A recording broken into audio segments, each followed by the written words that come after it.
Thanks a lot. And now it is my pleasure to introduce our speaker today, Tara Brown, whom we all know as one of our spiritual life coaches here. And I'm just going to invite her up to the stage before I tell you a little bit about her.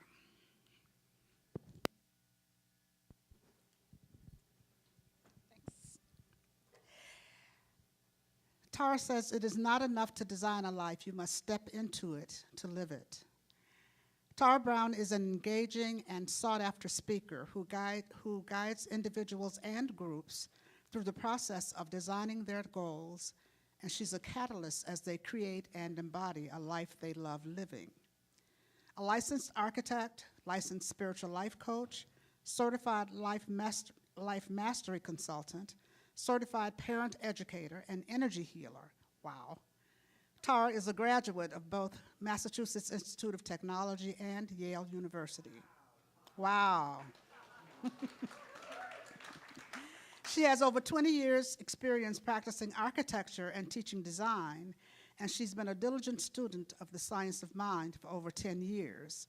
Today, she guides people as they design and build the lives they love.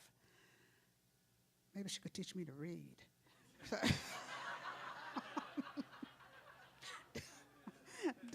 Despite her impressive education, she's most proud of her 2 degrees earned at the School of Hard Knocks, one in success and one in failure.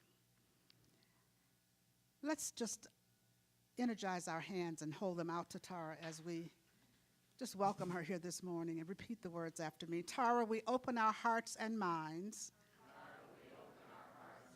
to receive your words of wisdom today. We love you. We support you. We honor you. We bless you. We're glad that you're here with us today. Welcome. Our very own Tara. Yay, hugs.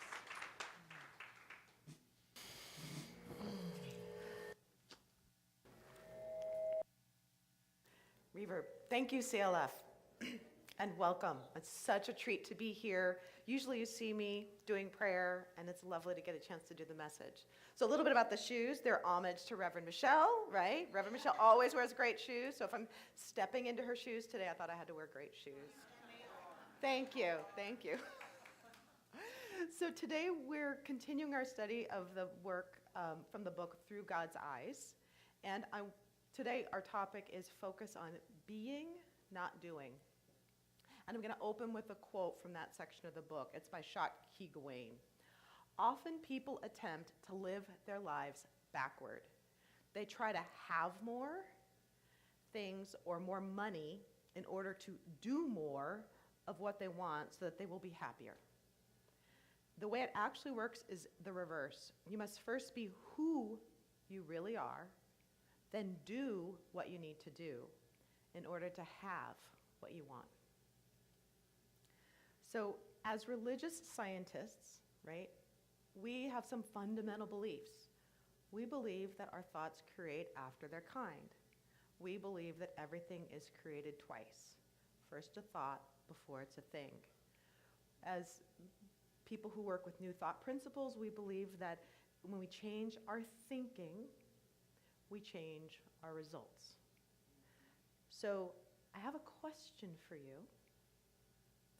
On your drive over here today, what were you thinking? Take it away from that mic. What were you thinking? Oh, I thank you. Excited to hear me talk today. That's a treat. So for some of you, you were thinking things that you felt expansive, you felt really good about.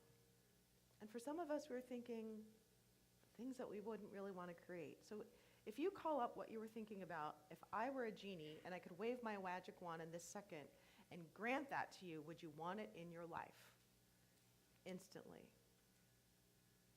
If the answer is no, then this is a time to repattern that, because our outer circumstances reflect our inner state. There's a formula called the results formula. It's very simple. It's our thoughts drive our feelings, So we're thinking, and our feelings are a vibration. They create our feelings. Our feelings drive our actions. When we feel a certain way, we take a certain action. Those actions drive our results. And so it's our thoughts plus our feelings that generate the state that we are being. I'm going to say that again. Thoughts and feelings combined generate the state that we are being. We have dominion over our thoughts. We may not always have control over them, right? There are thoughts that come in that may not be entirely welcome, but we have dominion over the thoughts we choose to entertain. And that thought-feeling combination is very potent and powerful, and that's what we're going to be working with today around stepping into more being and flavoring that in our doing. So Phil writes, "We are human beings, not human doings. Pour all your efforts into doing while neglecting the art of being, and yours will be a life out of balance." So this world that we live in has it backwards, right? This world says strive, strive, do, create, more, and then you'll have the results that you want. But as students of this material, we know that first we have to change it in here. First we have to change it in our thinking. And then, believe it or not, it's easy. Everything else just changes for us. New thinking generates new results. So I know for sure that if you're breathing, if you're in this room and you're breathing, there's somewhere in your life you're seeking a different result. And so today I'm going to give you 5 ideas out of the book that will help you shift into more being and change how you approach your doing. So the first one is living consciously. So we're going to play with the thoughts that dominated you in the car, or that you were dominant thoughts you were thinking in the car. That was an interesting statement. The thoughts that dominated you in the car, that might have been true for some of you. The dominant thoughts that you were thinking. And we're going to use that as your vision. So just tune in. If you were thinking about something that you would really love to bring into your life, if you're thinking thoughts of maybe it was thoughts of gratitude for an experience that you've had. I'm going to play with ideas of love and abundance today. So if you're thinking like how well loved I am, just lean into that. If you're thinking how grateful you are for the abundance that's in your life, lean into that. If you were feeling a lack of love, like you wanted to call more love into your life, or if you're feeling like financial stress or lack, what's the opposite of that? Maybe the love is imagining yourself surrounded by friends. I have friends here today. Many friends, but some special friends that came just today. Imagine yourself surrounded by friends and bathed in their love, right?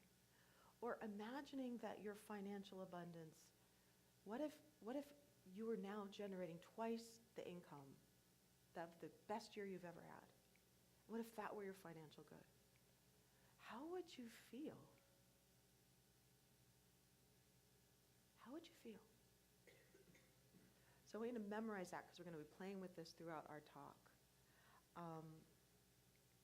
When I work with clients, one of the first things we work on is creating a vision. It's like a blueprint, right?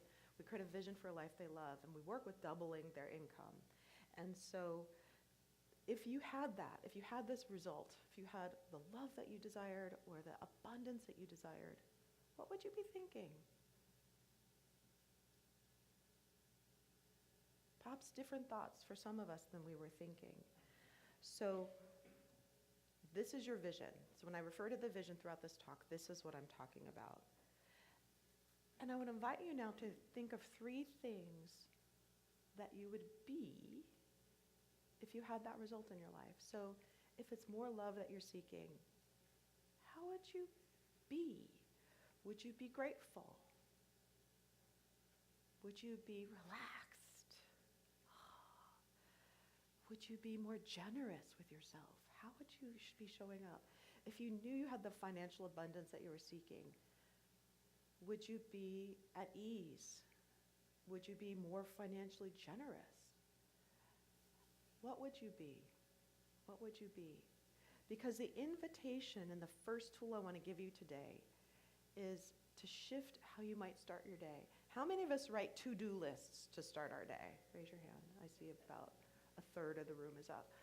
I want to invite you to a practice of writing down a to-be list. Who are you going to be today? So if you had this result that you were thinking, how would you be? So for example, for my to-be list, I'd be a person of increase. I'd be a person to seek to provide increase to each person I interact with. I'd be grateful. I'd like to say I walk around every day in a constant state of gratitude, and I'd be lying. But I'd be more grateful, right? I'd be grateful. I'd be more relaxed. So how would you be? How would you be? So think of 3 things that you would be. And so the invitation is to start your day choosing how you're going to be. That's in alignment with the life you'd love living. And then do it. It's actually that simple. So I have a client story to share with you. There was a client that I worked with who really wanted to increase her confidence, increase the love in her life, and also she had a side business that she wanted to grow. I have her permission to share her story. Her name is Barb. And so the first thing we did together was we created a vision for the kind of life that she would love. We looked at her health, her relationships, her work, and her freedom. And she had a side business. It was an online pillow business that she wanted to grow. And she had a stretch goal. She wanted to do $50,000 of revenue in that business for 2017. And she did not have any idea how she was going to do that. So when she doubled that goal, that was just beyond her imagination and frankly beyond her current ability to do it, right? But she doubled that goal to $100,000. So she needed to make a list of who she would be.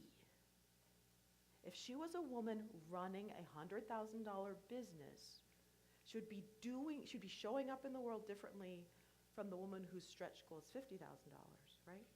And so who would she need? She'd need to be confident, maybe assertive. She'd need to be investing time in the business. So she started working daily with these to-be pages, and she chose to be aligned with the woman that was in the vision. So she took her daily action coming from that place, being the woman that had that result. Phil writes, monitor your behavior and train yourself to stop thinking, saying, or doing anything not in harmony with your vision. Stop thinking, doing, or saying anything not in harmony with your vision. This is the power that we have to decide for your vision. You must choose it. And that decision awakens a power that's already within you to take action. And so that leads us to the second idea, awakening to our power. Phil writes, you will have the power to transform your life the moment you realize that you have always had the power to do so. So this power lives within you right now in perfection, and it's always on. How do you access it? You choose to be it. It's actually as simple as choosing it. And I'm going to give you another tool that helps you do that. But first, a quote from Anthony Robbins. I've continued to recognize the power individuals have to change virtually anything and everything in their lives in an instant. I've learned that the resources we need to turn our dreams into reality are within us, merely waiting for the day when we decide to wake up and claim our birthright. It's already here for you. And so, what are those resources? Intuition. It's your access to infinite intelligence, which works perfectly right now. Some people call it the still small voice. This voice of intuition, this voice of higher guidance speaks to us every day, and it's as loud as our willingness to listen. And so how clearly we hear it depends on our relationship with it. If one of your loved ones, a child, a spouse, called you on the phone, would you recognize their voice? Yeah. The voice of your intuition is exactly the same. You spent time getting to know that person, getting to know their voice, but you would know them by name the moment you heard them. You can do that to cultivate your intuition, and I want to give you a tool that will do that. And it's a very simple tool. I learned this from the work of Julia Cameron, author of The R.Sc.P, and she introduced me to Ernest Holmes, so I would not be here without Julia.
So when you got it? Good. So when you do this exercise, you'll discover a voice within you that you have constant access to that speaks through you but is not your voice.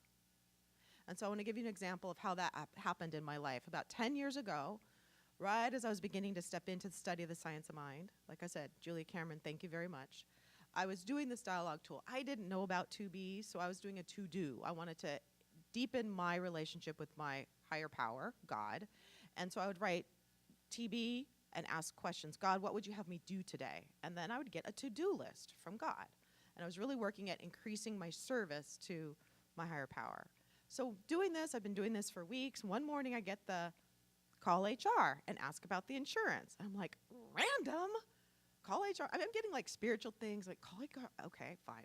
I'd quit my job the month before because I had twin toddlers, I had twin 1-year-olds, and I'd taken time off to raise them. I was just beginning that journey.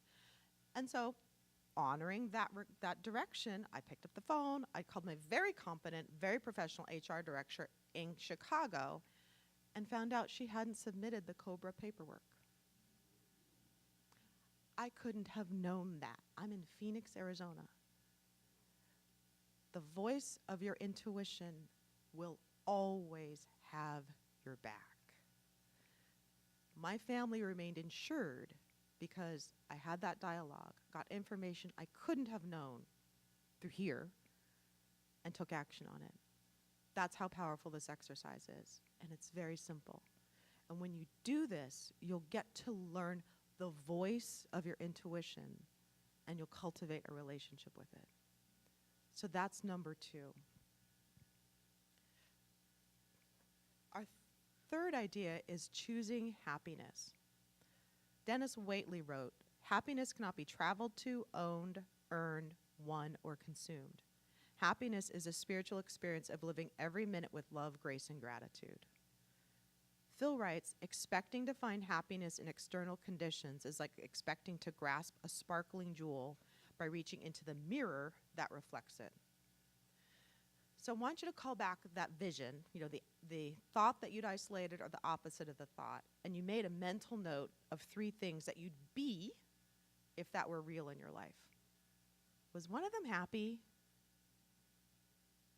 Because we can choose to be happy. But how often do we do that? Belief thoughts create after their kind, right? I'm an architect, so what my job is to take you guys are my clients today, to take the ideas of my clients, put them into drawings. They're often called as blueprints, although they're on white paper nowadays, or construction documents, and give them to a contractor to create a pattern that could be built, right? The law of the farm states, and then from that pattern, a building is built that's very much in conformance with those drawings. We understand that. The law of the farm states that if I take an apple seed and I plant it in the ground, fertile soil, well tended, I'm going to grow an apple tree. If I grew an orange tree, I'd be really surprised. I'd be growing an apple tree. Our thoughts do the same thing. And so if we are the architect of our experiences, then why don't we choose happiness? Just choose it.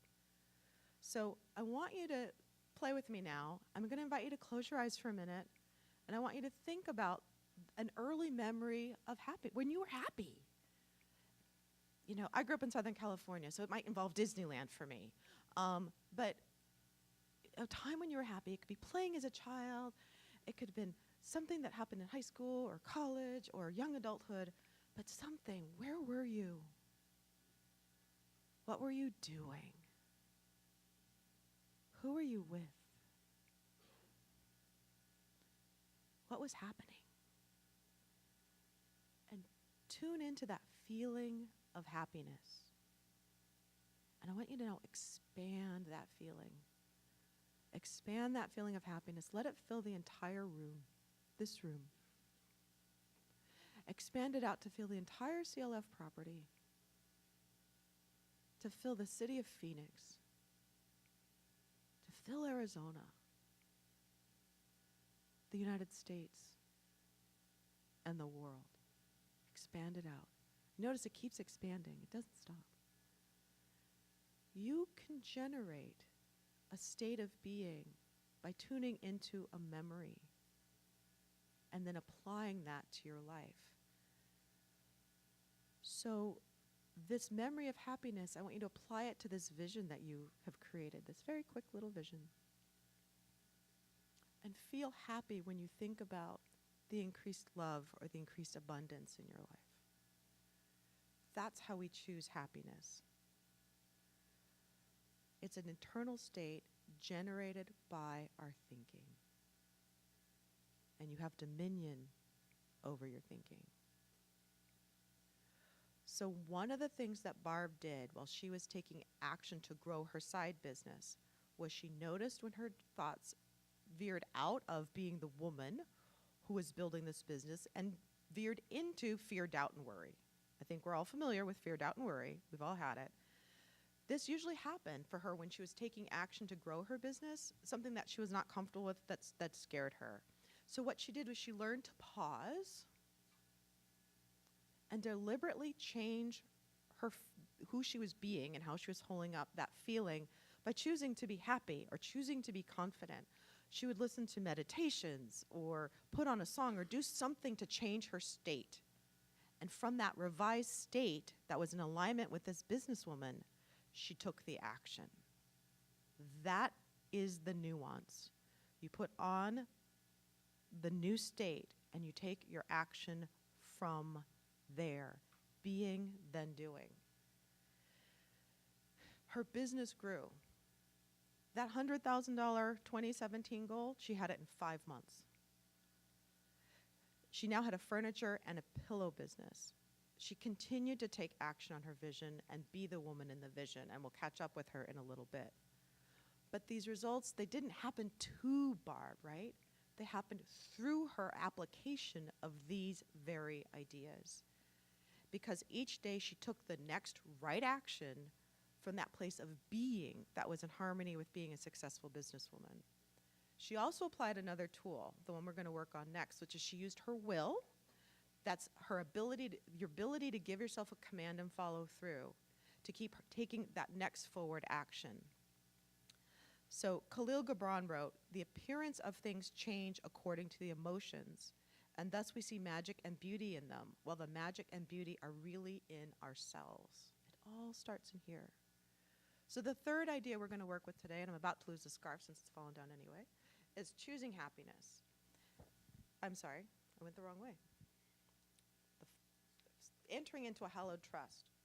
So Phil wrote, "You view your relationship with God as a hallowed trust that must be kept pure. You're pledged to think love, speak love, and be love."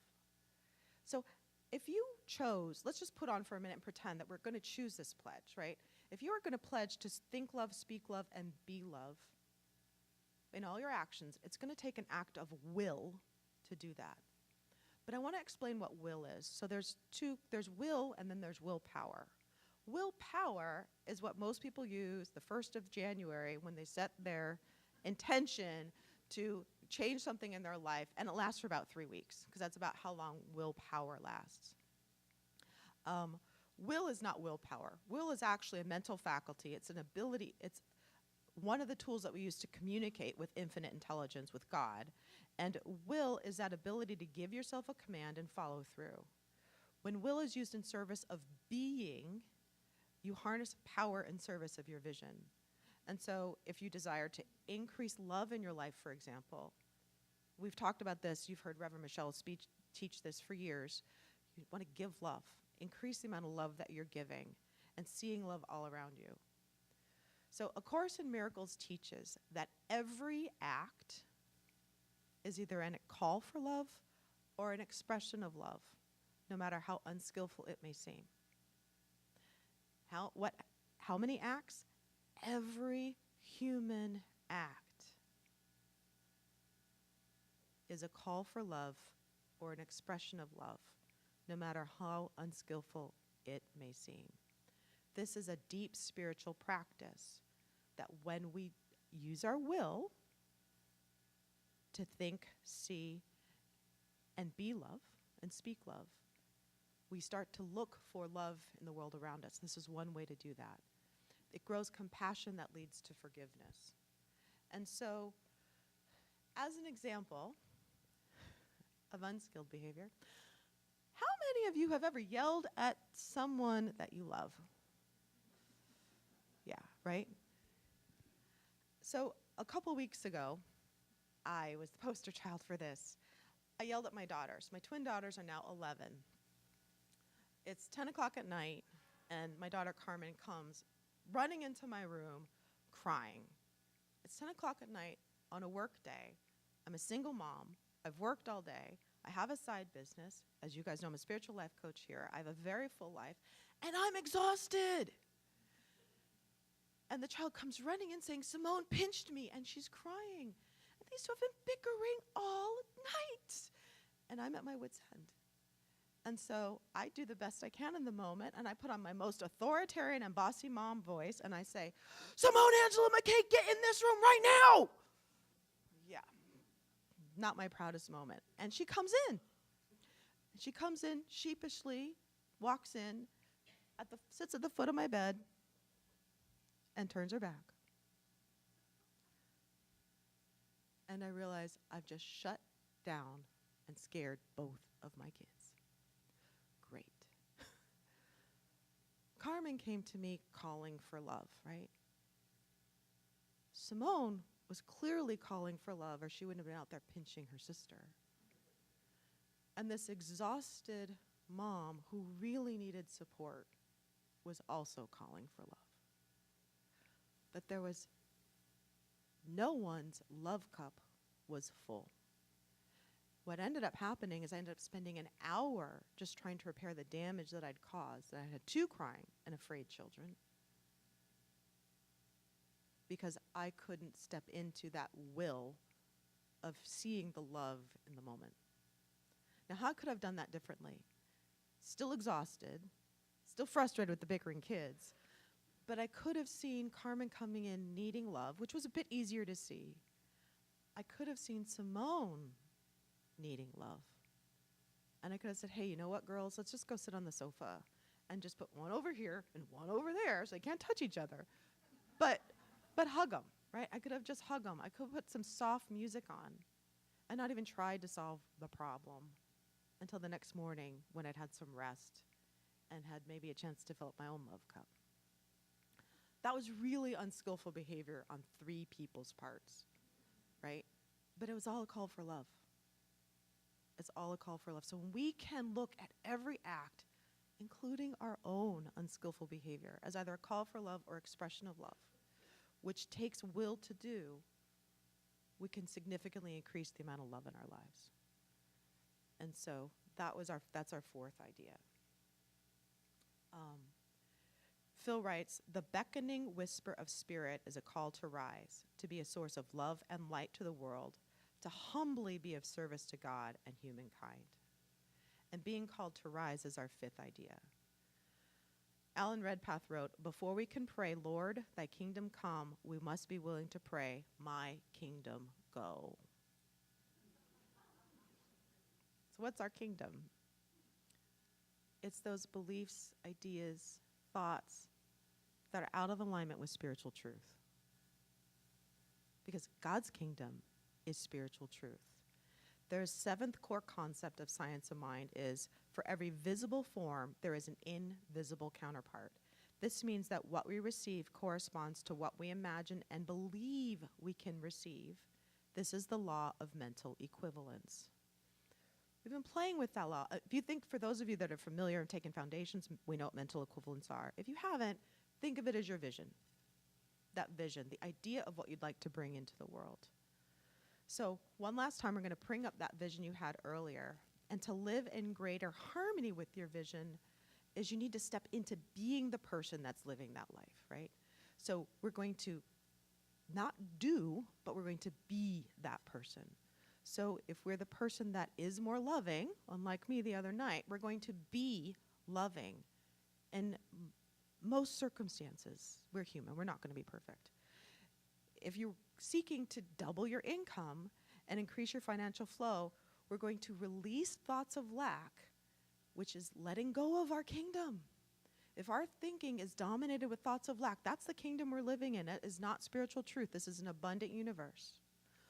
One apple seed planted, well-tended, grows an apple tree from which a bounty of apples, more than I can count, will grow from that tree. And each apple has the seed in it to grow another tree with that same bounty. This is an abundant world that we live in. So you want to harness your thinking of abundance and then be the person who believes that abundance is the truth. So Barb did this. She continued to work with these principles when thoughts of lack or limitation or, whether it's clients, not enough money, not enough resources, not enough sales, she took actions to change her thinking. There were some abundance meditations that she listened to. We know there's abundance affirmations that we have here that Reverend Michelle has done at CLF. She stayed in the study. She kept practicing these principles, and she grew in her confidence. She grew as a businesswoman. In February of this year, she quit her job to do her furniture company full time. She's opened a showroom. By the end of 2017, I should have said also, she had done almost $500,000 of business. In February, she was hoping for 50. By June of this year, in the first 6 months of this year, they'd done $1 million in business. That's how powerful and practical these principles are. So for you, the gift is just apply it to your life. Be the person who's living that vision that you would love to have. And watch your results change. So we reviewed 5 steps that help us step into being and out of doing. And when we're in that being, then we do, right? She still had to make the sales call. She still had to take the action. But she did it from the woman who was a success, not from the woman who was struggling to do $50,000 in revenue. That's my invitation to you. So we looked at living consciously, awakening to our power, choosing happiness, entering into a hallowed trust, and being called to rise. So my invitation to you is to step into this person, to put them on right now, to change your thinking, to be willing to change your thinking, to align with the vision that you would love, and watch your results change. So since I'm a practitioner, I love to close in treatment. So if you're comfortable, you can close your eyes. And we'll anchor this in prayer. Knowing that there's one God, almighty, all-powerful, omniscient, omnipresent, and omnipotent. From the strings, the vibrating filaments of light, the strings of string theory, into the subatomic particles, the quarks that make up the protons, the neutrons, the electrons, that make up the atoms, that make up the molecules, that make up the crystals and the cells, that make up every organism on this planet, that make up Earth, that make the solar system, the Milky Way galaxy, this universe, and all the multiverses. It's all God. And as it's all God, I am God. As I am one in all that allness, so is everyone here in the sound of my voice. We are all one in the vast abundance and generosity of God. And I, Tara, now speak my word into the law to bring into everyone's experience that which is for their highest good. And we easily step into being, to that knowing that there's this oneness, and I know for sure that I am one in God. And the truth of the abundance, the peace, the ease, the love, the joy, the grace that is God is my truth now. And I know that, and I witness as it pours into everyone here, that God's love, God's truth, God's peace pours in, and it shines